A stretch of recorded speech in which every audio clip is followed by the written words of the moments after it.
وما أمروا إلا ليعبدوا إلها واحدا لا إله إلا هو سبحانه عما يشركون.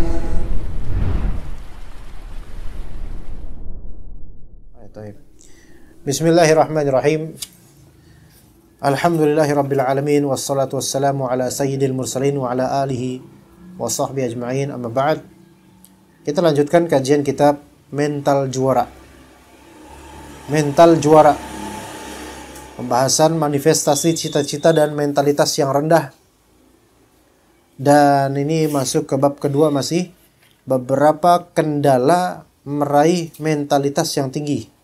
Jadi ada beberapa kendala, kita dengan kendala tersebut tidak bisa meraih mentalitas yang tinggi. Nah, pembahasan kita di antara kendala tersebut ada satu poin, yaitu lari dari tanggung jawab. Lari dari tanggung jawab. Nggak mau bertanggung jawab. Mental seperti ini nih nggak bisa jadi orang sukses. Tapi jadi orang yang kelihatan sukses namun otoriter, ya. Ada orang-orang bos-bos yang kelihatannya sukses tapi dia otoriter, sadis pada karyawannya, dan dia lari dari tanggung jawab dengan banyak menyalahkan pegawai-pegawainya, padahal ini keteledoran siapa? Keteledoran dirinya, yang seperti ini pada hakikatnya tidak layak jadi bos. Bukanlah suatu leader, tidak memiliki jiwa leadership. Karena orang kalau misalnya, apalagi pria seperti kita ini, memiliki jiwa leadership, maka seharusnya kita tidak lari dari takdir, tidak lari dari tanggung jawab. Maksudnya tidak lari dari takdir, maksudnya kita ketika ditimpa musibah, hadapi musibah tersebut dengan tawakal ala Allah. Hadapi, bismillah. Kalau emang itu kesalahan kita, maka kita ralat. Kalau itu kebenaran hak kita, maka kita perjuangkan. Ini, jangan lari dari tanggung jawab. Dikatakan dalam kitab terjemahan, banyak orang yang lari dari tanggung jawab individu serta membebankan kesalahan pribadi dan celaan atas pribadi kepada orang lain. Jadi dia yang salah, orang yang mejret gara-gara dia. Orang yang kena marahan dia. Dia membebankan kesalahan individualisnya kepada orang. Padahal itu kesalahan dia. Dan ini seringkali ada pada sisi bos dengan kementang-mentangannya, atau pejabat dengan arogansinya, yang salah dirinya, yang dicela masyarakatnya misalnya. Enggak. Ya. Hal ini mengindikasikan apa? Rendahnya mentalitas orang-orang seperti ini. Mentalnya rendah. Menunjukkan kecenderungan suka mencari selamat sendiri. Mencari selamat sendiri. Yang penting gue selamat.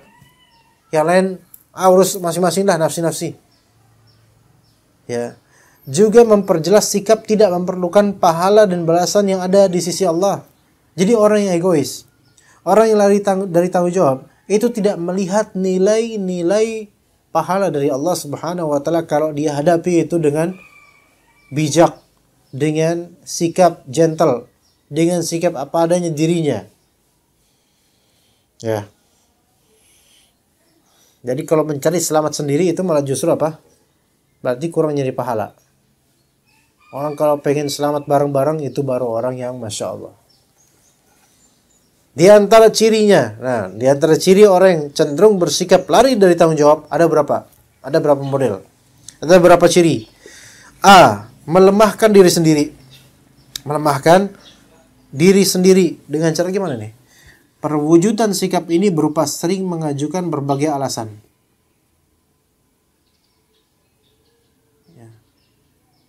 Ya, mengajukan berbagai alasan. Kita refleksikan di pengajian aja. Alasannya banyak. Gak mau ikut kajian, alasannya banyak. Ini lari dari tanggung jawab. Terlebih sudah diberikan padanya kitab-kitab. Ada alasan nggak syar'i, bukan alasan yang memang nggak mungkin dia datang. Tapi inti dari semua alasan adalah apa? Males.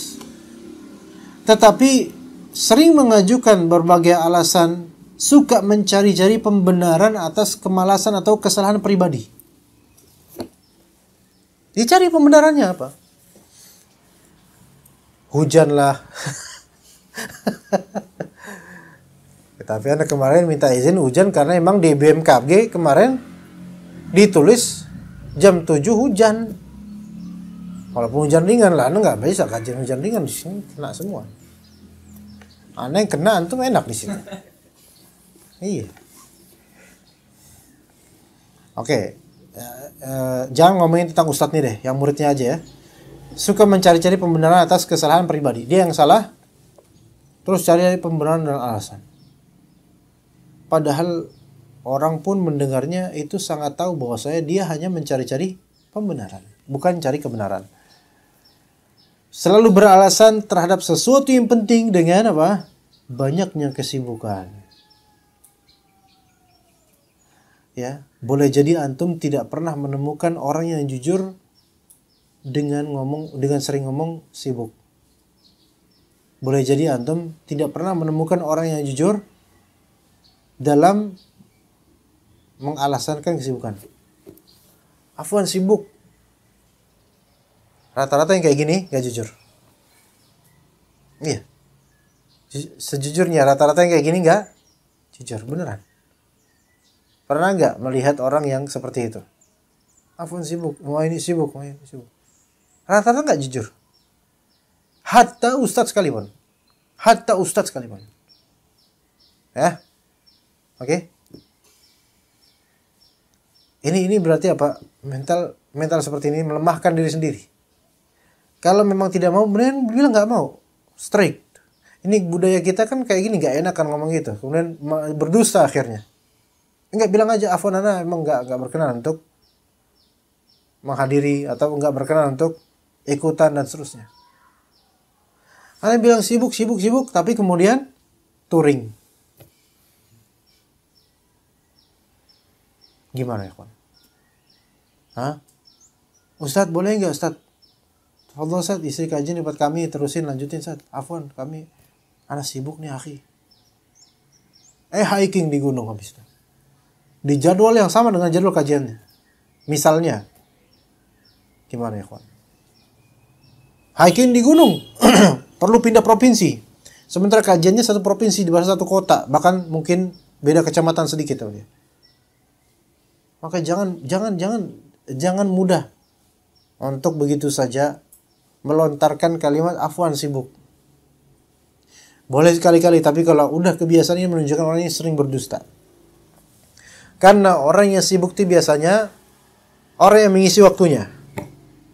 Dan orang yang mengisi waktunya, yang biasa mengisi waktunya dengan kesibukan baik, itu tidak akan menyia-nyiakan beberapa tanggung jawab. Enggak. Dan enggak mudah mengobrol alasan sibuk. Beneran. Karakter orang yang sibuk bener, itu enggak kayak gitu. Iya. Dia enggak pernah ngomong, atau jarang ngomong sibuk, afwan sibuk, enggak, jarang ngomong gitu. Ya. Atau ya tidak yakin akan manfaat yang dihasilkan dari suatu pekerjaan. Ini melemahkan diri sendiri. Kayak misalnya kita kajian. Kalau antum gak yakin manfaat yang antum hasilkan di majelis ilmu, berarti antum lemah. Lemah secara azam dan lemah secara persangkaan. Lemah secara azam yaitu antum berarti gak punya azam yang kuat untuk meraih manfaat. Dan lemah secara persangkaan yaitu antum tidak punya persangkaan yang baik tentang pekerjaan menuntut ilmu. Ya. Begitu. Ini melemahkan diri sendiri. Maka seorang talib penuntut ilmu yang kurang yakin manfaat dari ilmu yang dia raup di majelis ta'lim, kurang yakin manfaatnya, lemah. Dan yang seperti ini apa bisa lari dari tanggung jawab dan lama-lama akan hilang dari majelis ilmu. Di antara penyebab manusia hilang dari majelis ilmu adalah kurang merasa ini majelis berfaedah. Ya boleh jadi majelisnya memang nggak benar, boleh jadi. Tapi kalau majlisnya udah mapan, bener, bagus, dan dia hilang karena merasa tidak berfaedah, ini berarti yang lemah dirinya, bukan majlisnya, bukan ustadznya. Dirinya yang lemah, yang perlu dikoreksi. Lari dari tanggung jawab bahwa dia memerlukan ilmu tersebut. Dia memerlukan ilmu tersebut. Iya. Ya, Rasulullah SAW istri berapa? Bisa 9. Tapi Rasulullah mengurusi siapa? Umatnya. Para sahabat istrinya banyak, anaknya banyak. Ada Ibnu Malik sampai keturunannya sampai 100-an lebih. Tapi tetap mengurusi umat. Tetap bekerja, tetap dengan kesibukannya mereka bisa melakukan hal-hal yang bermanfaat dan mereka bertanggung jawab dengan itu. Ya. Kemudian di antara sikap atau ciri orang yang cenderung bersikap lari dari tanggung jawab, yang pertama tadi apa? Melemahkan diri sendiri dengan berbagai modelnya. Cari-cari kesalahan, cari-cari pembenaran dari kesalahan pribadi, kemudian banyak mengobrol, omongan sibuk. Ya. Ada juga sikap yang juga seperti ini, ya kawan. Yaitu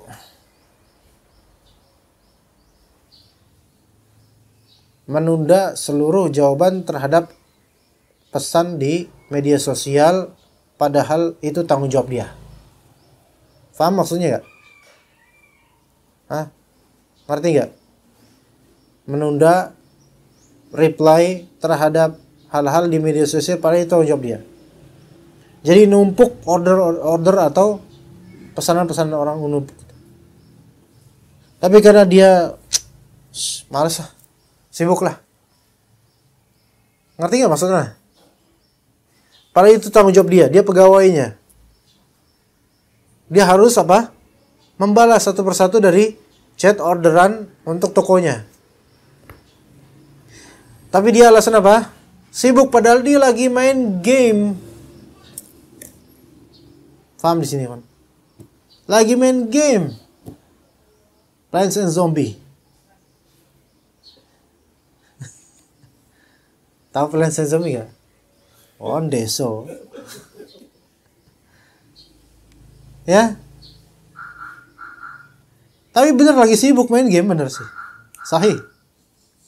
Lagi sibuk main PES. Metal Slug. Ya. Dan seterusnya. Antum suka game, Putra? Enggak, tapi tahu. Dulu sering main PS3 ya? Hah? Yang rental PS di luar rumah itu kan ada tuh. Biasanya main sama teman-teman dulu tahun-tahun jebot ya. Sibuk. Ngomong ke orang apa? Sibuk. Para kesibukannya itu bukan hal yang bermanfaat. Ya. Putar di belakang antum dulu.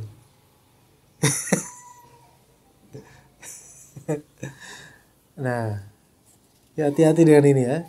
Taib yang B, melemahkan orang lain.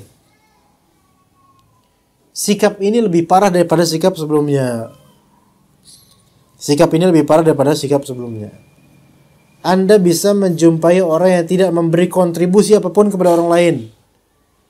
Kalau saja dia berhenti sampai situ, itu bagus, paham nggak? Ada orang itu nggak ngasih kontribusi apapun. Oke, udah sampai situ aja dia. Itu udahlah, nggak apa-apa lah, ya. Paham nggak? Dia nggak ngapa-ngapain, udah sampai situ aja. Ya, itu nggak apa-apa, bagus lah. Tetapi ternyata dia juga berusaha melemahkan orang yang hendak melakukan atau mengupayakan sesuatu. Misalnya dengan menjatuhkan mentalnya, menakut-nakutinya atau mengintimidasinya. Gimana ya, kawan? Iya, bully atau apapun. Dia nggak ngapa-ngapain. Tapi ketika ada orang berbuat baik, dia tahan. Jangan. Ngerti gambarannya? Paham? Banyak contohnya. Menggalang donasi untuk fuqara dan masakin di kalangan ahlu sunnah misalnya.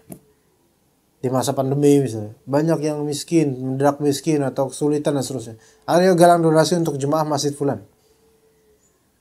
tiba-tiba dia hadir dengan apa? Dengan nada yang ketus. Salafi kok. Kerjaannya galang donasi. Gimana? Gimana menurut antum?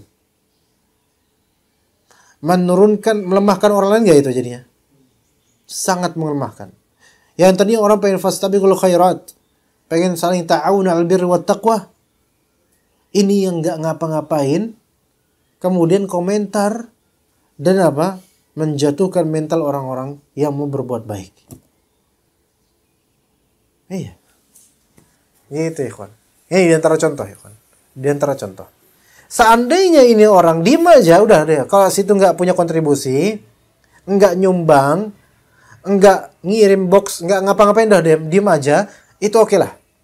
Hak sampean. Tetapi kalau misalnya sampean komentar dengan opini pribadi tapi negatif kepada kita misalnya, maka ya Allah, ya kenapa seperti itu? Ya, contoh lain, Ana pernah lihat di Masjid Nurullah Kalibata City. Di channel apa namanya? Instagram, di Instagramnya. Ketika itu butuh equipment, devices, peralatan, inventaris, kamera. Antum kan tahu kan gimana kameranya mereka? Besar kan? Besar. Peralatannya berapa kira-kira tuh? Sama kita nggak ada apa-apanya kan? Nggak ada apa-apanya kalau dibandingkan dengan situ. Lightingnya bagusan mana? Bagusan sana. Iya. Dari bentuk jenggot mereka aja bagusan sana pada punya antum. Karena antum nggak punya. Ya. Itu kamera atau ini bisa yang versi yang buat gamer itu yang Masya Allah lah pokoknya. Itu menghabiskan bisa 100 juta lebih untuk semua equipment ini. Kemudian Anda baca di kolom komentar kan kita lagi permohonan donasi untuk ini dan disebutkan secara detail spek dari laptop, spek dari ini, spek dari dan seterusnya. Dan ini jujur kan ya? Oke. Ada yang komentar kemudian ini kan spek yang biasa dibuat main game gitu kan. Ada yang komentar di kolom komentar di Indonesia. Ini kan spek yang biasa buat main game. Ini mau ngeliput kajian apa mau pada main game? Gimana Rata? Ini orang biasanya nyumbang nggak? Nggak bakal orang kayak gini nyumbang nggak bakal. Dia nyumbang enggak, kontribusi tenaga enggak, tapi ngejelekin iya, nurunin mental iya. Mengintimidasi dengan kalimat yang tidak real, enggak. Ya emang ini live streaming kayak gini kan yang ngerti alat itu tahu berapa harganya. Dan nggak bisa kita pakai kantong kita sendiri, harus pakai kolektif. Kecuali kalau kita kaya banget. Kamera aja waktu itu kita berapa kan? Terkumpul ketika itu donasi sampai 28 atau berapa juta. Lalu yang ngitung. Untuk masalah live streaming ini. Untuk kamera ini. Karena kamera kita yang waktu itu kan udah double ya. Berat, besar biayanya ini kayak gini. Ya, tapi ini proyek untuk masa depan insya Allah. Ya. Jadi jangan kemudian orang yang udah melakukan kebaikan, mau bergalang donasi untuk kebaikan umat, malah diperlakukan seperti itu. Ini melemahkan orang lain.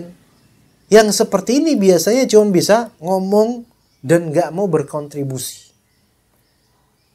Dan ketika dibebankan pada orang seperti ini tanggung jawab, dia akan lari dari tanggung jawab karena dia terbiasa apa? Terbiasa cuma bisa ngomong dan komentarin orang. Gitu. Ya, orang itu dan yang sepertinya termasuk dalam kandungan firman Allah di surat An-Nisa ayat 37. Alladzina yabkhaluna wa ya'muruna an-nasa bil bukhl. Yaitu orang yang pelit dan menyuruh orang lain pelit. Ada juga kasus ikhwan, dan ini yang kalau ini anak alami juga. Bukan anak pelakunya tapi ya. Ada ummahat yang memang dia ini punya anak sangat banyak dan suaminya qadarullah sakit, yang mana sakit itu udah nggak bisa lagi. Dengan sakit itu suami ini sudah tidak bisa lagi mencari nafkah, tidak bisa banyak bergerak, hanya berbaring selamanya. Dan mungkin sakit yang la yurja bar'uhu, yang tidak diharapkan sembuhnya.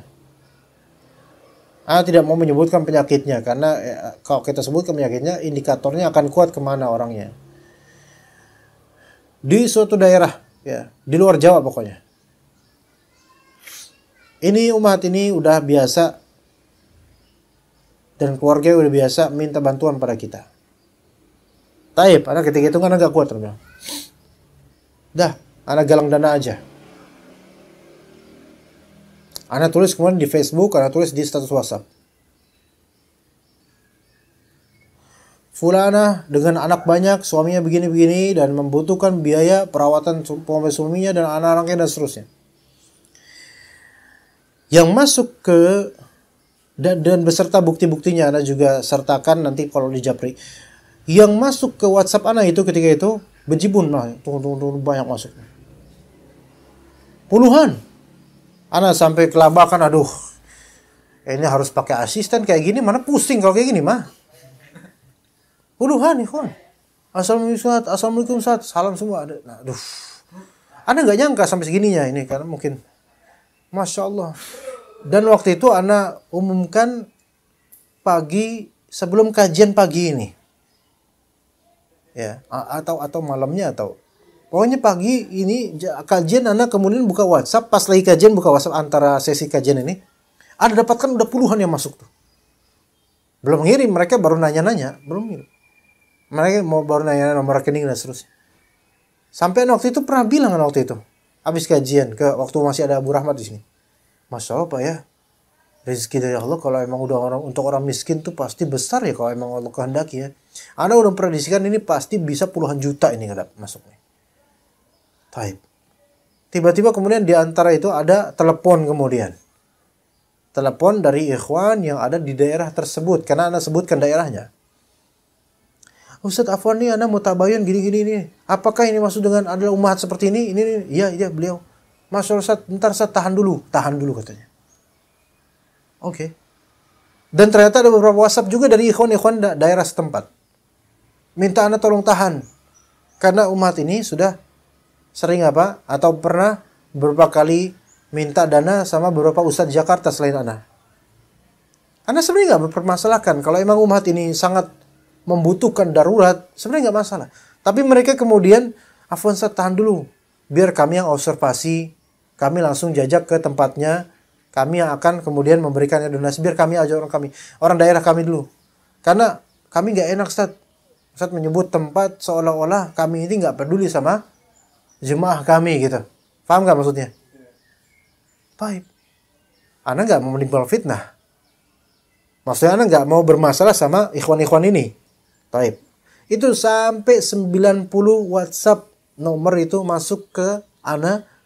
Dan kemudian dia bilang, Afwan, ikhwan-ikhwan setempat sudah mau bantu. Ditunda dulu, Afwan, nggak bisa.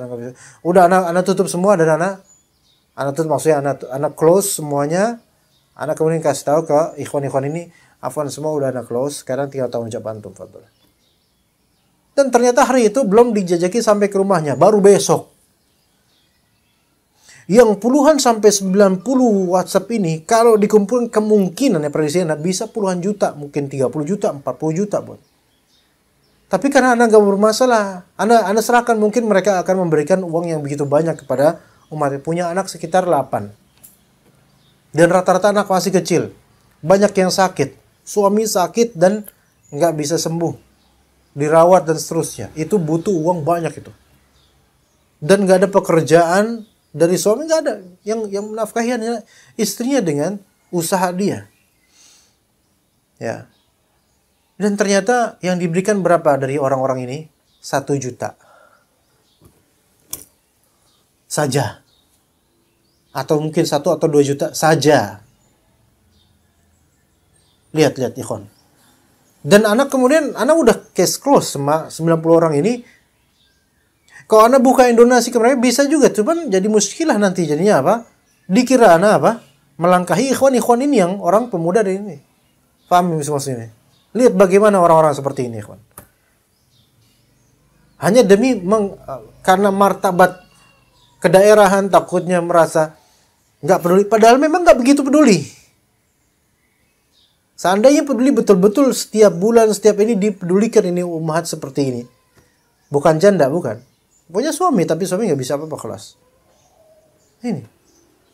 Kalau memang suatu masjid, suatu majelis ta'lim, atau radio dakwah, atau daerah tertentu yang memang banyak ikhwannya, yang memang punya kekuatan ekonomi untuk menggerakkan dan membantu orang-orang seperti ini, ya istiqomah bantuin terus tiap bulan, tiap minggu, datengin terus, berikan bantuan sosial. Maka kalau cuma sebulan 1 juta doang, sementara suami membutuhkan pengobatan lebih dari itu, anak-anak banyak yang sakit, dan kemudian bagaimana makan mereka, maka ini nggak relevan ini dengan gengsi dan perasaan mereka udah membantu. Sangat belum.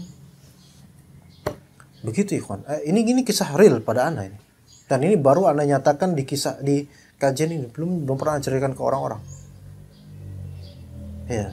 Ditambah kemudian ada fatwa dari seorang ustadz kibar, kemudian kok ini galang donasi, ini kan itu hanya fatwa. Tapi kalau kita kembali ke sunnah Nabi SAW, fastabiqul khairat, dan juga man sanna fil islami sunnatan hasanah. Nggak masalah dengan ini ikhwan. Ini bukan masalah minta-minta ngemis atau gimana. Karena bukan untuk perut ana, sama sekali ana nggak mengambil apapun.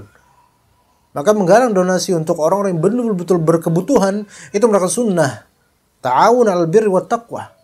Kalau bertentangan dengan fatwa pribadi seorang ustaz, maka kita unggulkan hadis Nabi SAW dan ayat Al-Quran. Dan kita tidak pedulikan omongan manusia, khalas. Dan sampai sekarang umat tersebut masih membutuhkan dan tertatih-tatih jalannya untuk keluarganya sendiri gitu loh. Anak tanya kemana tetangga anti? Tetangga alhamdulillah beberapa supply. Tapi anak nggak mau Ustadz ke teman-teman ikhwan yang itu karena mereka omongnya pedes. Itu omongan dari umat itu ikhwan. Ini yang terjadi, ini wallahi terjadi ini pada umat ini. Ini bukan di Jakarta, bukan di Jawa, bukan. Ya, ini mentalnya seperti ini. Kalau emang mau bantu betul-betul dan mengetahui, dan mereka mengetahui kondisinya luar biasa sulitnya, istiqomah membantu terus, dipantau terus. Atau kalau mau bersatu atas nama dakwah di daerah tersebut. Karena memang ini membutuhkan, sangat-sangat membutuhkan. Alladzina yabkhaluna wa ya'muruna an-nasa bil hubur. Jangan seperti itu. Jangan jadi orang yang pelit dan nyuruh orang nahan-nahan supaya jangan sedekah pada dia. Ini malah ngajarin pelit. Sementara banyak orang-orang kaya yang mencari sasaran yang tepat kepada siapa hartanya dinafkahi, bukan kepada orang sembarangan. Bukan hanya sebatas establish untuk bangun sekolah, untuk masjid-masjid megah, untuk ustadz-ustadz yang sudah mewah kehidupannya, atau sudah punya banyak harta dari amplop-amplopnya. Bukan. Ini fuqara dan masakin dari kalangan kajian kita juga banyak sebenarnya. Mereka ada yang jualan ini, jualan itu, bahkan jualan barang bekas miliknya untuk memenuhi kebutuhan pribadi dan keluarganya. Jadi jangan pelit dan jangan nyetop orang yang memang pengen jadi dermawan. Gitu. Terlebih itu di masa pandemi ya seperti ini ya. Begitu ikhwan. Kemudian di antara karakter atau ciri orang yang cenderung bersikap lari dari tanggung jawab adalah C. Menyepelekan persoalan. Menyepelekan persoalan. Yaitu meremehkan suatu persoalan di luar batas kewajaran. Anda tadi terlihat berapi-api nggak barusan? Enggak, Anda tadi barusan nyantai kok. Nggak ada apinya kan? Iya, nggak ada api. Tenang aja. Iya. Iya, karena Anda memuntahkan sesuatu yang selama ini Anda tahan-tahan ya kon. Anda gimana kita ini ngikutin sunnah tapi kadang-kadang malah bertentangan dalam beberapa masalah gitu. Padahal di antara sunnah Nabi apa? Nabi SAW jawad. Ya. Nabi SAW itu astagfirullah. Nabi SAW dermawan. Dan makin dermawan di bulan Ramadan, baik dermawan dari segi tenaga, waktu maupun harta. Rasulullah SAW. Ya, dan Rasulullah SAW juga senang ketika para sahabatnya menggalang donasi untuk orang-orang yang fuqara dan muhtajin. Ya, kelihatannya antum udah ini Pak, udah mulai pengen pulang tuh kayak ini geser-geser.